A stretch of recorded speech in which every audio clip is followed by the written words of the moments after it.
You are listening to the Composing Trust podcast by Culture Solutions, a series on European cultural action with the world. Is Europe still attractive? How is it perceived outside the EU? How do Europeans promote culture together in the world and with which partners? What have they learned together? What is their experience? Our Composing Trust podcast series will address these issues. Welcome to you all. My name is Damien Helly, the co-author of this Composing Trust series by Culture Solutions.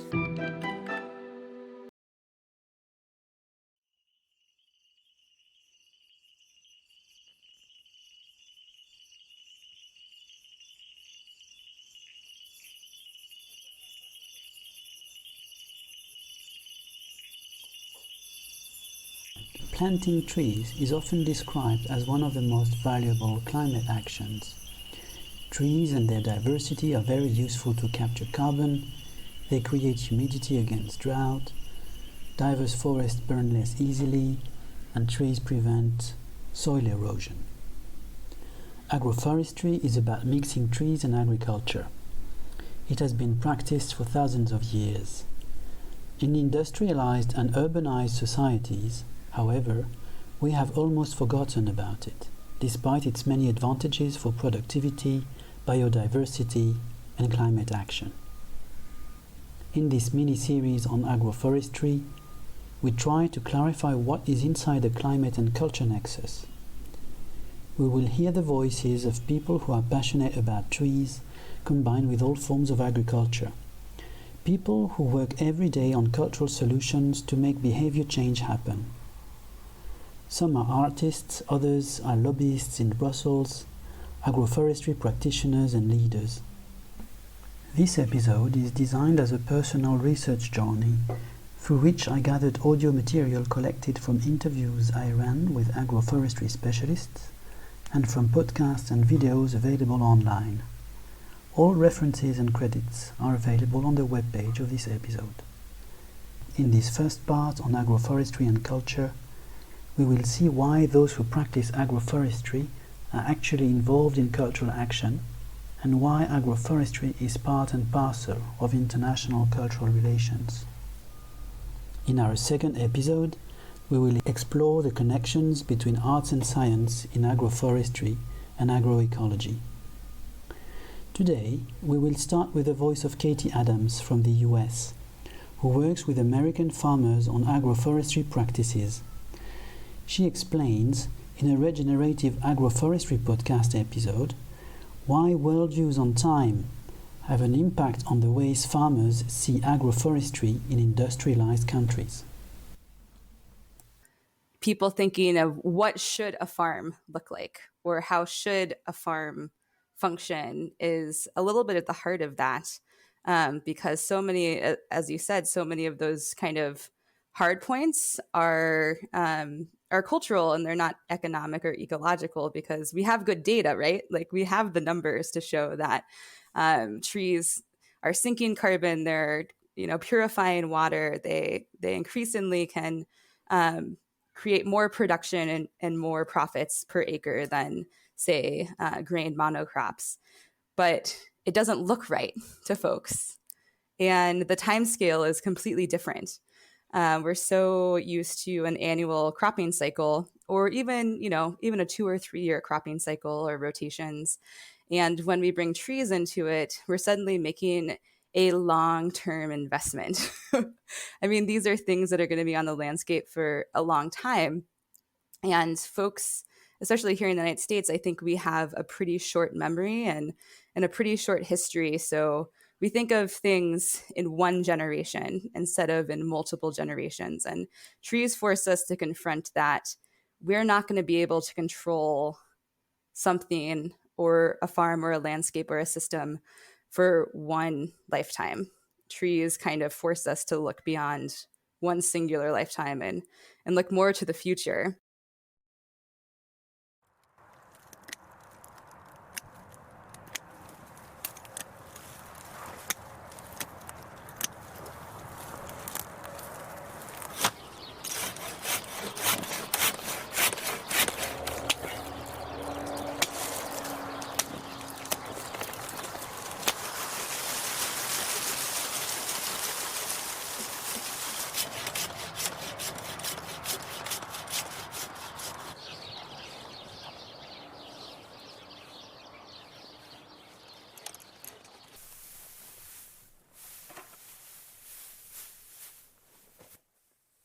Katie's comments were followed by the recording of cropping and tree mulching sounds suspended in time from the documentary film À l'ombre des champs, Under the Field's Shade by Olivier Borries. I wanted to compare the American way of conceiving investments in trees with historically rooted traditions of agroforestry, and I found that the presentation by the founder of Agroforestry in India, Shubhendu Sharma, expressed very well the variety of cultural approaches to the value of trees in agriculture. This painting that you see on your left is around 300 years old, and you can see the kind of diversity of the trees. You have a king, you have a saint, and a musician in the same picture, and they are having a meeting inside the forest. Whereas today in 2020, if we look at the world around us, most of the time we are surrounded by the electricity, neon lights, the concrete city around us. And this has not been our natural habitat for almost the entire human evolution. This was an extract from one of Shubhendu's online presentations on his work to regenerate forests in hostile environments. The reference to this presentation is available on the webpage of this episode. I asked Zayan Khan, an artist and agroecologist based in South Africa, about how she saw the connection between agroecology, culture and the arts, and why it is central in her life. The reason why I'm doing the work that I'm doing is because I'm very much influenced by where I live, where I'm from, which goes back many, many generations in our ancestry. And I live in Cape Town in South Africa, which is a very small, long peninsula that reaches out at the very kind of south of the African continent, and is surrounded by ocean. And the peninsula kind of climaxes in a mountain range. And so it is hyper diverse. You know, we have such high rates of endemism here where, you know, there are species that exist nowhere else in the world. I'm very much influenced by this and by the broader country and how, you know, in its diversity of land, of people, even of different, you know, kinds of salts that we get in the land. And it's a huge draw for my creativity and for inspiration. And I have been, you know, almost obsessing, trying to figure that out within the urban setting, because we know a lot of agroecology focuses on the rural. And so I've taken it kind of upon myself to see what that is within the urban setting. And, you know, there's so much success in that. More than just being inspired by the diversity of nature, Zayan also points at the recognition of our connection with species with which we share the same space. There's a level of where our culture kind of melds and connects with so many other, in my belief, in my experience, so many other species culture, so many other species cultures. You know, that's one of the bases of the way that I live and what I teach my children. For example, we navigate going to the beach and swimming in the ocean with the fact that sharks are also swimming in the ocean. And it's part of our cultural acknowledgement here. You know, we are navigating different insects and the way that others are living with us in the same space.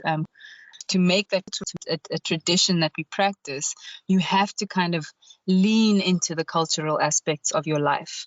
It requires a very deep listening, a very attuned and innate wisdom, understanding, to make it something that an audience can absorb, and through humility and through grace. I'm not trying to sell something, or I'm not trying to force people to do it in a way that is storytelling. That requires the artistic practice, but it must be kind of hinged on discovery and where intuition lives and imagination. And for me, that becomes something more scientific. That becomes the curiosity to seek as to why things are the way they are. Once I had realized how interconnected all the cultural and artistic dimensions of forestry were, I tried to better understand what it really means to people in their daily lives, especially in communities for which trees had a strong symbolic significance. For this, I had to listen to those who are on the lands, to the working communities and the people. And here again, I discovered that there were many creative ways to share time, knowledge, and also have fun with farmers who grow trees. I had been advised to listen to Method Gindudza, who, following the philosophy of earth jurisprudence, came back to South Africa a few years ago to Zimbabwe to revive, together with his community, the cultivation of millet, reactivating societal connections, ritual practices, and intangible cultural heritage. By doing that, he also enriched biodiversity through agroforestry.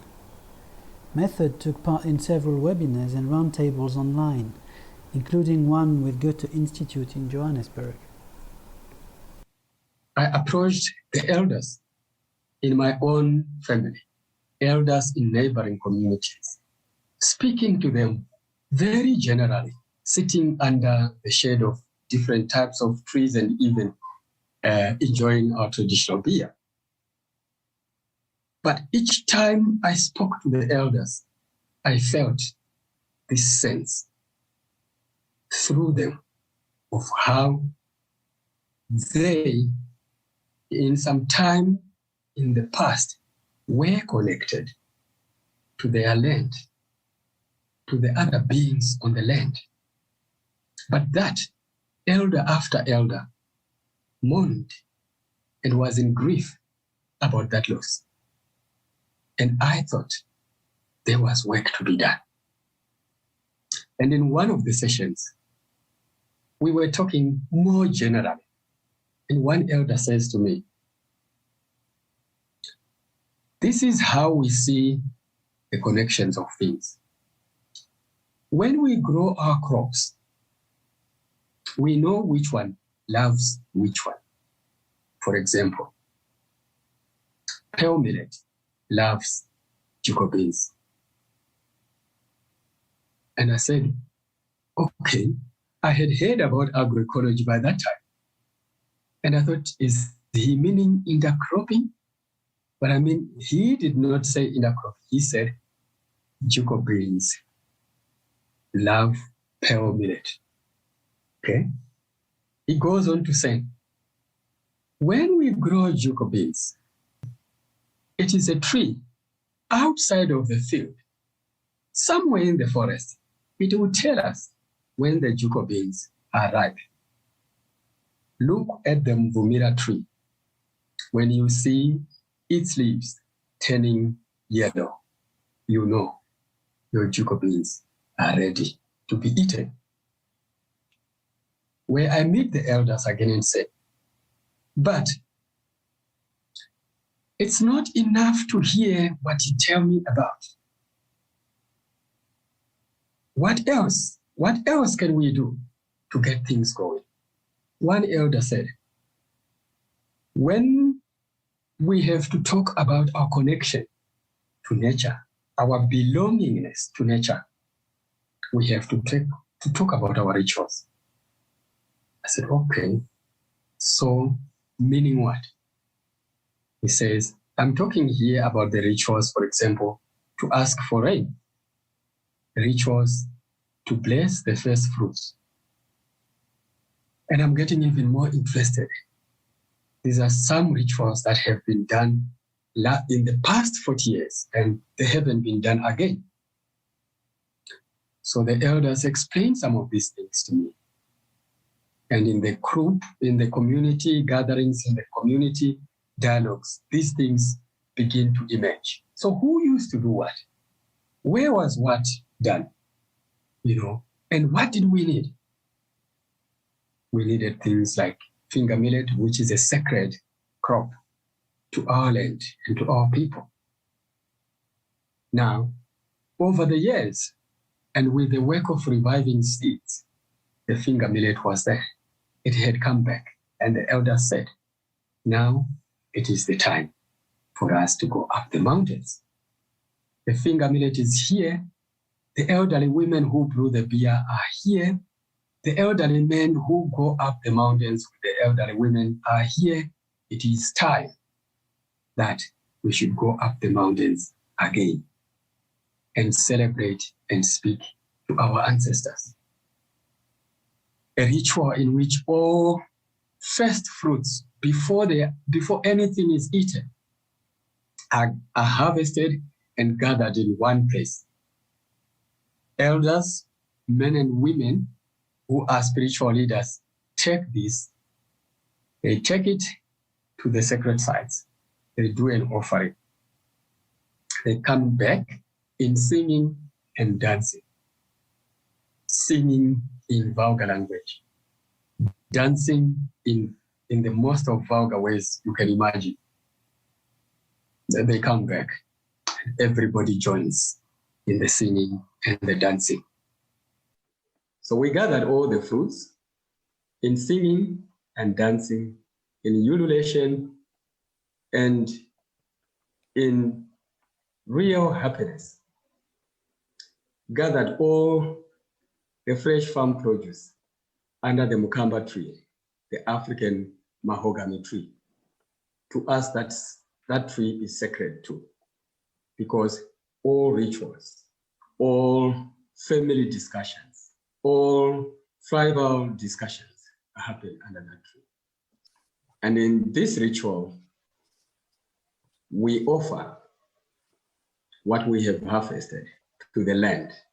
In other words, we offer this to the ancestors, because the ancestors and the land are one.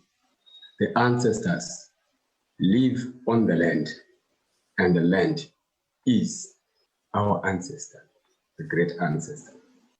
The elders said, these don't become just plants when they come and we gather them here.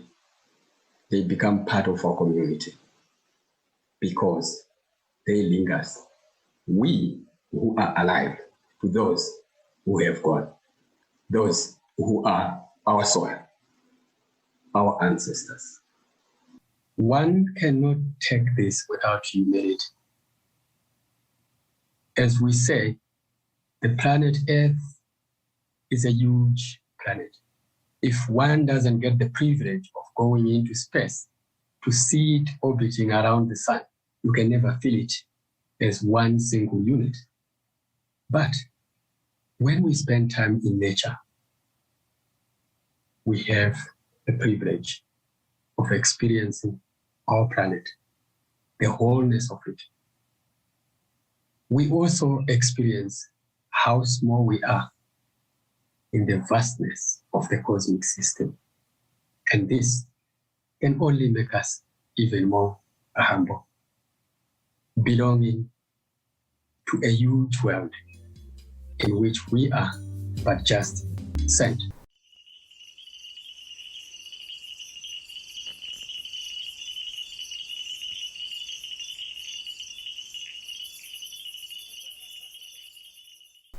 In Europe, we also have strong traditions of worshipping trees, not least in Middle Age fairy tales, for instance. Yet we have kind of forgotten them. But there are trends to revive agroforestry and revive interest in landscape as intangible heritage. Method's testimony at some point also made me think that what he describes here is not that alien to some of our music festivals in Europe. I looked up online if European agroforestry is interested in culture and the arts. For a few decades, some agroforestry engineers, like the French agronomist Christian Duprat, mixed their work with creative practices.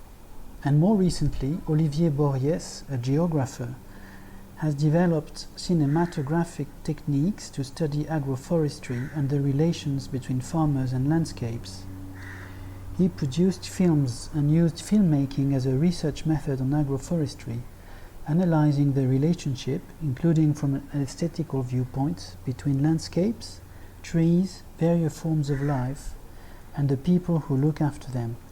In this interview, extracted from Borries' film À l'ombre des champs, mentioned in the webpage of this episode, a farmer explains how agroforestry has magically transformed its plot into a beautiful landscape, and the way he himself looks at it with joy and mindfulness. When I see these plots, mine and those of others, with these trees, with this vegetation, with these colors, greens, with these flowers, with these pollinators, when I hear these sounds, it creates a movement. And then the landscape changes, your view of it changes too, to such a point when time no longer exists. After a while, a magic happens, an alchemy between these trees and this soil, and the vegetation that will grow around them. So as it changes the landscape, it changes your view and your conception of uniformity.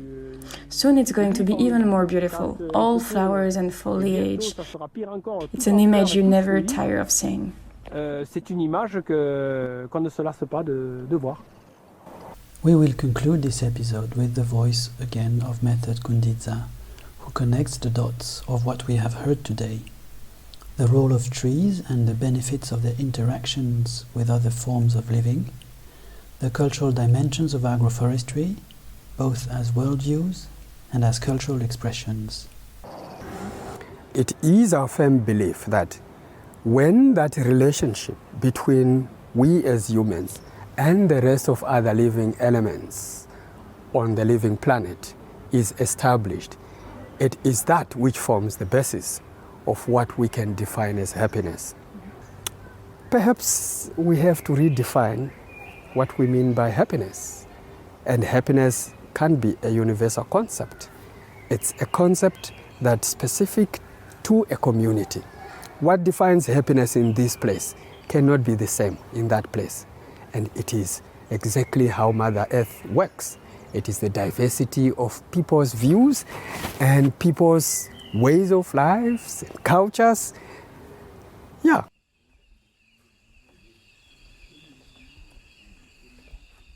Our ways of life are impacted by climate change and biodiversity loss. We may disagree on what happiness consists of and what a correct behavior is, but we're all affected by climate-induced transformations. There are also very diverse ways of practicing agroforestry, but wherever it takes place, it reflects the cultural features of human communities in relation and coexistence with other livings. I hope you enjoyed this episode. In the next one, we're diving more deeply into agroforestry as both an art and a science, with interviews of biologists, artists and agroforestry experts. They explain why agroforestry matters to EU policies and international partnerships on culture, forests and climate change.